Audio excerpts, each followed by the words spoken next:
What's good, people? Welcome to this episode of Stack Sats or Die Trying. This is the Bitcoin Only Show brought to you by the Hood. I'm your host as always. My name is Jimmy. Just want to say, man, thank you for the support of the last episode. It was my first episode in a couple weeks, and the feedback has been amazing. A lot of folks checked in with me on our Friday live show. I've gotten messages on Twitter, messages on Facebook. I've been tagged all over the place about, the value that was provided in that episode, and it's all appreciated. And for those who didn't check it out, please go check it out. It's talking about how to get cash flow from Bitcoin or paper Bitcoin, if some want to call it that. And makes the the analogy of real estate like I do pretty much on every episode. So you want to get more of the same. I'm gonna explain to you why. People always say, man, listen, it's a Bitcoin show, but you bring up real estate a lot, and here's why. There are a lot of parallels and similarities between Bitcoin and real estate when you really get into the rabbit hole and start to study. But also, what attracts me to Bitcoin is the parallels with real estate and me understanding why it is superior to real estate as a store of value long term, and also how it can be utilized with real estate. And that's kind of where I want to spend more of my time and studies, is kind of the combination of the two.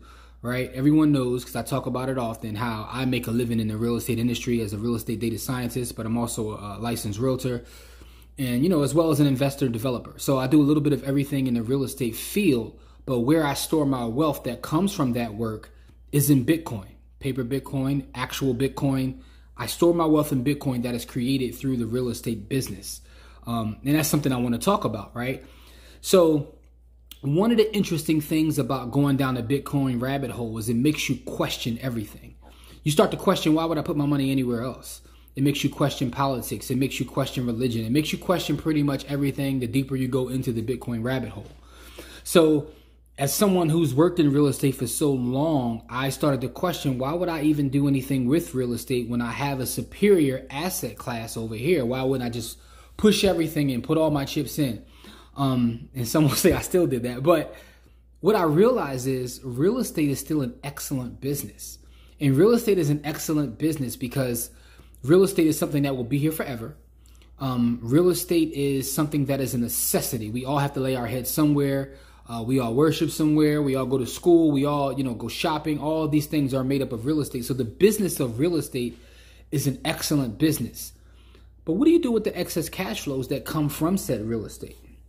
And what I found was, and going down this rabbit hole and understanding Bitcoin, is when I speak to some of my colleagues within the real estate field, they don't get it, which is okay.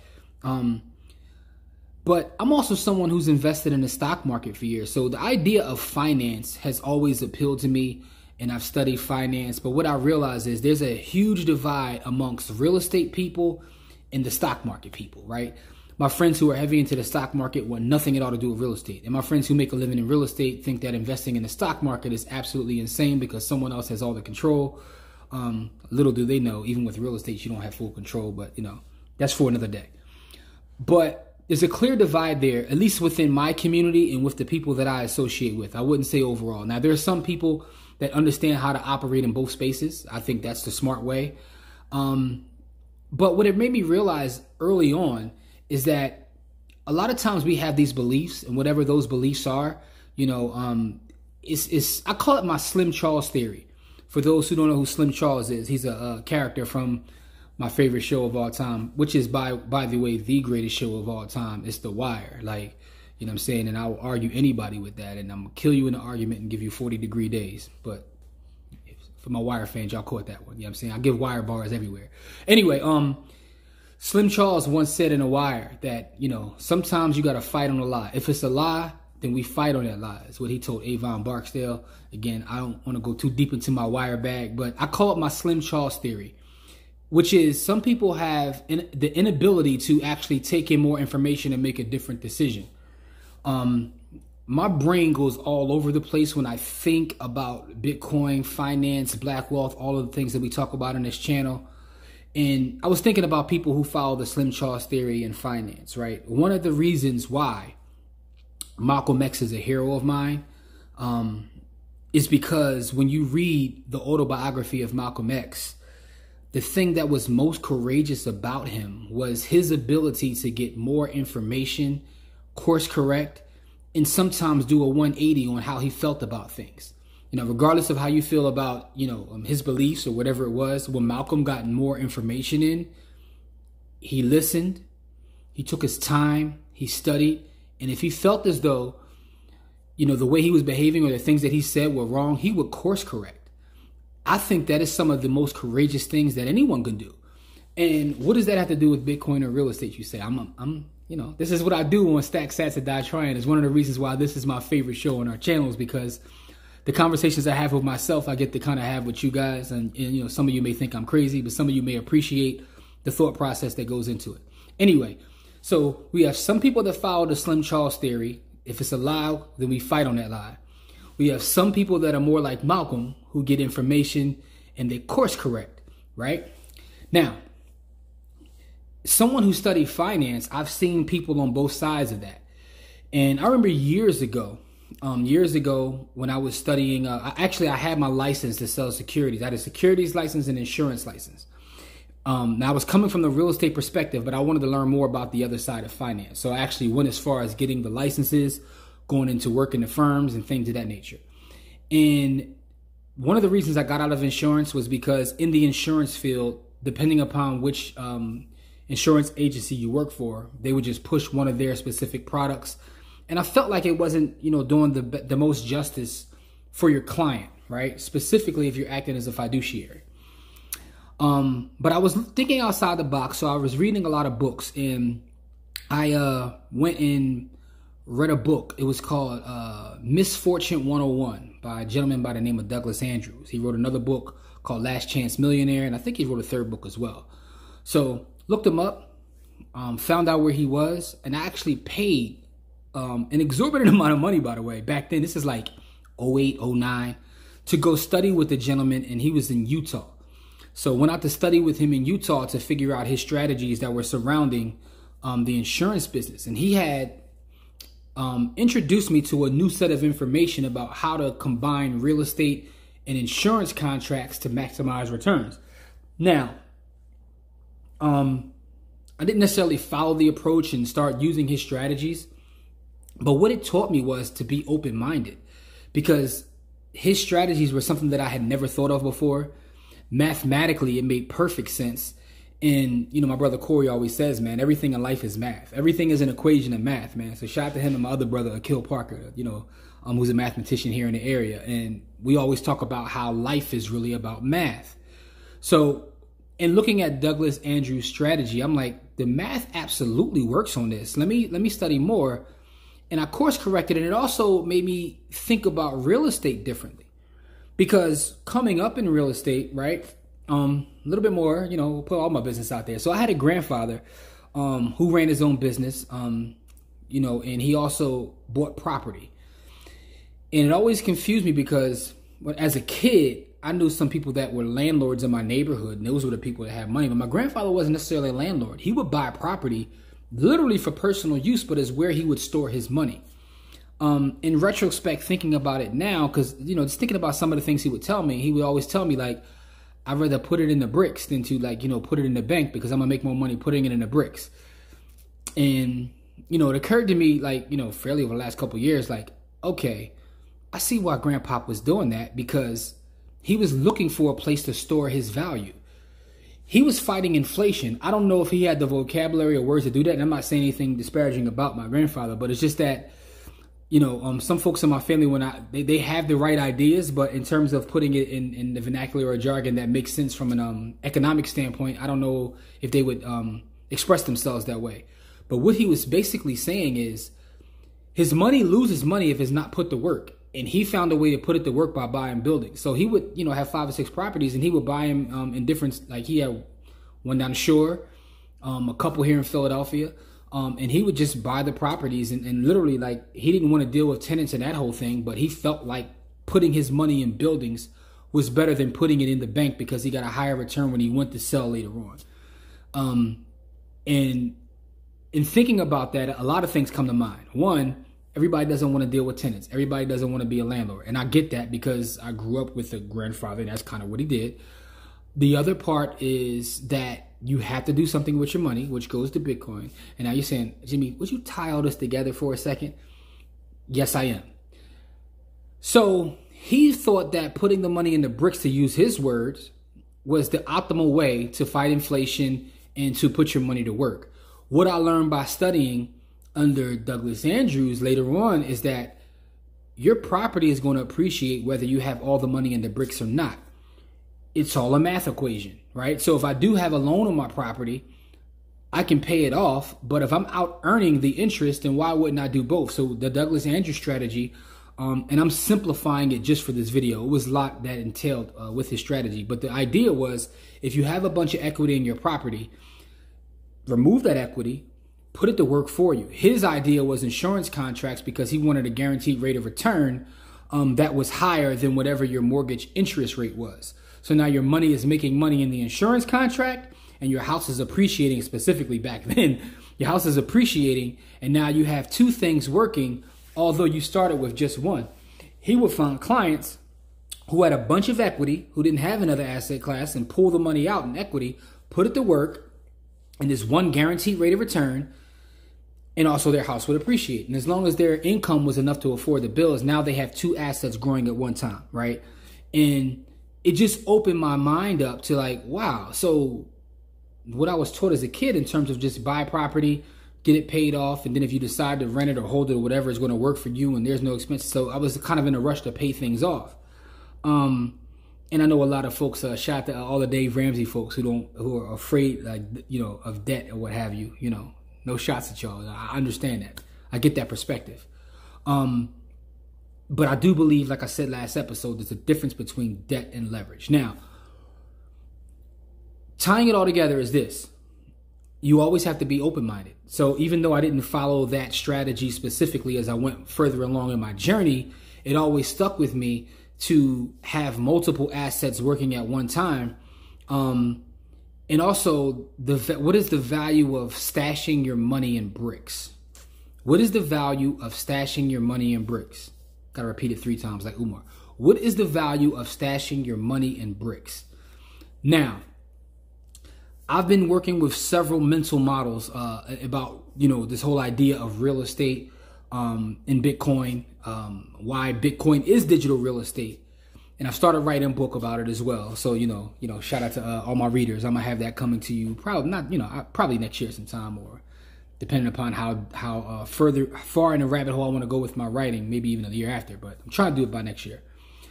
Now, and the mental models are a lot, because I talked last episode about getting cash flow literally from just, you know, working within the Bitcoin.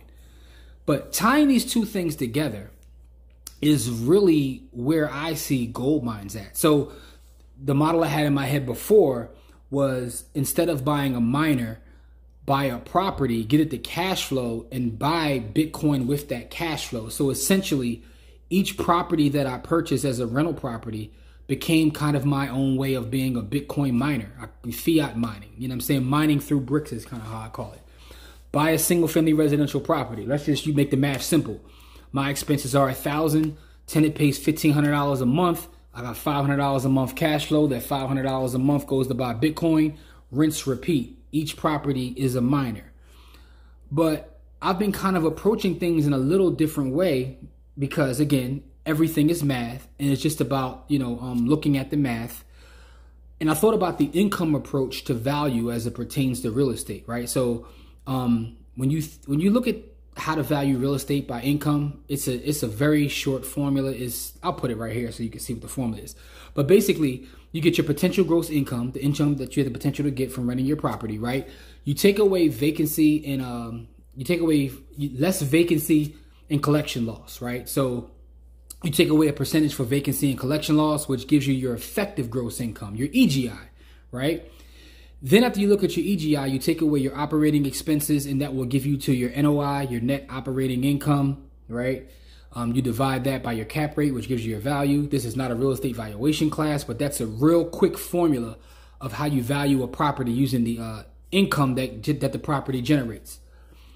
So what I thought about this is, and I've mentioned this in other episodes that are not Bitcoin related, talking to a lot of investors in real estate, one of the biggest mistakes they make is not putting up for, you know, vacancy or collection loss. They don't put up for that at all. And they don't properly put up for expenses, because expenses can be fixed or variable. And sometimes you're putting up for things that will happen in the future, needing a new roof, repairs and things of that nature. So a lot of times they don't put up for that. They literally just operate when the money comes in, I pay my bills, and whatever is left, I just spend it. And it's improper. Specifically, if your bills don't include vacancy, collection, as well as repairs. So one of the other mental models I've been working on is, and I've done this already, and I've brought it up, I think, in a previous episode, how I live on Bitcoin now. I literally live on Bitcoin now. The number one thing that allows me to live on Bitcoin is Fold. Shout out to Fold. Link in the description to sign up for Fold. But Fold allows me to store my wealth in Bitcoin, right? And when it's time for me to spend, I push it to a card, which is Visa. So then I can use the Visa card. Then I get reward from Fold. Rinse, repeat. But what I did at the time that I started like shutting down bank accounts is I thought about my properties that I have. What do I do with the money that I have put up for expenses, vacancy, and collection? I'm going to store that in Bitcoin as well. Here's why. Bitcoin is a better store of value than a dollar. Now, I started doing this a little while ago, right? And what I noticed is I put myself in a position where that money has went up tremendously since I started doing so. I started doing this kind of earlier at the beginning of the year, and you know what Bitcoin has done in the course of this year. So I'm sitting there thinking, like, as everything costs more, let's just take expenses for argument's sake. Let's say that the money I'm putting up for eventually 10, 15 years needing a new roof. And it will cost more to put that roof on in 10 or 15 years. If I'm saving dollars, it's going to cost me more. But because I'm saving in Bitcoin, that roof will be cheaper. I'm going to rewind that real fast because I want you guys to pay attention to what I'm saying, right? Because Bitcoin's CAGR, the compound annual growth rate, if you look at Bitcoin over time, what I'm realizing is by saving my expenses that I put to the side, right? And I always talk about this. I look at my properties as being investment. I do not use the income from the properties to live off of. I put it all back into the building, whether that's putting up for repairs. I put it to the side. I do it with every building. Any cash flow I have does not go into my pocket. It's always put to the side. But I've been putting it to the side this year in Bitcoin, and now that money that I'm putting to the side is growing. So over time, when people are paying more to put in hot water heaters, to fix plumbing, to fix masonry work, it's costing me less. Bitcoin is a beautiful thing when you think about like everything that it brings you. All of my expenses are literally costing me less because I am not storing them in the dirty fiat dollar. This is a whole different way to approach it, right? So I've been trying to like teach this and show this to other real estate investors, realtors, so on and so forth. Some of them actually are starting to get it. A lot of them don't want to hear about it. They don't believe in it. It's okay. I'm fine with that. Like, in the past, I would get upset if someone doesn't do the math or understand what I'm saying. Now it's, all right, God bless. Take it easy because it's already working for me. For me, it's not about theory, right? I could talk about math, but it's not about the theory. It's about I'm putting this in practice. I am putting this in practice. My expenses, each property has its own. I'm going to give y'all, let me slow down real fast. Let me show you how you do it. You can get, and again, my favorite cold storage solution is the Foundation Passport. I've said that. Within the Foundation Passport, you can create, with having the same key, but just multiple wallets. Create one for each property. Stack sats there. Now your stuff is in cold storage, right? Peep this game though. I'm gonna, take my time with this. I'm gonna slow walk this real fast. Everything is in cold storage, right? So now, when I need to spend, I get the money to the Fold card, right? Fold gives you the ability to buy a Home Depot gift card if need be. And when you buy a Home Depot gift card, you get like 5%, something crazy back. But I put all the money into Fold when it's time to spend, if I need to spend, if I have vacancy collection, if I have any of these things. But because of Bitcoin's compound annual growth rate, the money that I'm just putting to the side, that I've been putting to the side anyway, is growing. Crazy part is when I start doing my Excel spreadsheets and running models for the long term, my expenses that I'm putting to the side actually has the ability to outpace the actual real estate. Now think of this other model I'm about to give you. Imagine putting your expenses to the side. You get a 15, 30-year mortgage on a property, but you're putting your expenses to the side. And because of how Bitcoin grows, within half the time, you might be able to cash that out and just pay the property off. I talk different. Y'all hear me? You say, Jimmy, you told me don't pay the property off. I did. All right, you know, but here's the thing. It's a lot of different strategies you can use when you start to combine real estate and Bitcoin. The combination of the two is one of the most powerful things I've ever discovered in finance, because once you start understanding why you need to get into these spaces, because you're fighting inflation, and you combine these two together, then you're off to the races. And again, I'm projecting by looking at, Bitcoin's compound annual growth rate, right? And even if that slows a little bit, which I don't believe it will, because money printing is not going to stop. Whoever wins the election is going to print money. It is what it is. Like, I'm just convinced of that. So now, because I know money printing is not going to stop, I understand that Bitcoin is going to have more value. There will only ever be what it's going to be. It's the most scarce asset ever. So by saving my expenses in this, and some will say, what happens when, Bitcoin has these, these ups and downs that it does have? That's okay, because I'm so consistent with it that it can fall down and come back up, because my consistency means that I'll be buying some of it when it's cheaper, some of it when it's higher, but I'm consistently buying. And that's the other part. I'm so consistent with my buying that I've been buying Bitcoin when it was under $1,000. I'm gonna repeat that again. I've been buying Bitcoin since it was under $1,000. So when people look at me and say, well, you just got lucky because you were in early, I'm like, but you're still not in. You're still not in. Like you still haven't done anything, right? And you call it luck, call it whatever you want. I think I'm lucky to be born at a time where this thing comes about, because again, I'm playing a generational game. So I can only imagine what happens as the sats that I stack and consistently stack and stack and stack, in my miners, right? Another quick mental model. I use Strike, right? In my Strike account, all I do is put cash in, and it's automatically running where it's buying Bitcoin every day, right? So I've run miners in different ways. My Swan account, DCA, every week, boom, it's happening automatically. I just fund the account and it goes in every week and buy sats. So I have all these quote unquote machines running, whether it's a rental property, whether it's my Strike account, right? If I sell a property or rent a property, I get a little bit of cash from a client, what have you, take it, throw in a Strike, boom, that goes to that machine. That machine is running by itself. All I have to do is fund it, is buying the sats, the properties, all the expenses are being put to the side in sats. And what I'm noticing over this last year is like, my expense accounts are starting to kind of out earn even what I'm getting in rent. Bitcoin makes life easy, yo. And Bitcoin makes life easy because when you start to understand Bitcoin and really start to stack sats on a real level, when stacking sats becomes your lifestyle, you don't worry about the nonsense. I find myself reading less charts. I don't trade as much as more, right? And the reason I don't trade as much as more is because I don't have to. I still do place option trades. Do not get it twisted, right? A couple things I talked about during this episode. I said this is not a real estate valuation class, although I'll be bringing that to the By the Hood YouTube membership as we get that up and running. I talked about options. I don't do that as much anymore. I still do buy leaps, right? And I'll show it again, like I showed last week. Ever since I read this book, it's kind of been a game changer for me. I'm buying leaps within Bitcoin companies, and I'm printing off of that. Intrinsic by Mike Wynn. I've shared it last week, and I'll share it again. I do not know this gentleman, but this book kind of changed my approach to options trading, and also Bitcoin. It changed my approach to how I use paper Bitcoin, right? So I brought it up a couple episodes. I've showed it. Like, matter of fact, dude should be paying me for this, man. Like, because I've probably given him more publicity than he has, because I couldn't find him online.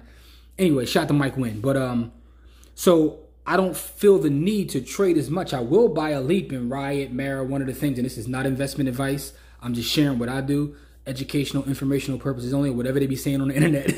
I'm not trying to give anybody investment advice at all with any part of this show. I'm just really just discussing my Bitcoin journey, how I see Bitcoin, how my brain processes the information that I take in about Bitcoin. And it's really an amazing journey because as I discover things and I share it on the show, I'm actually putting it into practice. And when you see the things actually work, it strengthens your resolve. No one can tell me anything, because I know there's still deniers and they're like, you know, it's not real and it's not this, that, and the third. I've purchased property because of Bitcoin, which was a mistake in the long run. Go back a couple episodes, you hear me talk about that. But you can't tell me anything that's going to change how I feel about Bitcoin. And the reason being is because I'm actually doing it. It's actually working. And as I create these new models and I'll share them on the show, the ideas that I come up with and how to use it, implementation of Fold and getting sats back and all that, absolutely a game changer for me. But now figuring out how to get this new information in, how to not, you know, fight on a lie, because I could have been one of those guys where like, nah, because initially that was me. There were two gentlemen who helped, you know, make me look up the Bitcoin. One was a brother I work with in data science. I'm not going to say his name because he's a very anonymous person. He ain't even on the internet. And the other one is my brother Core.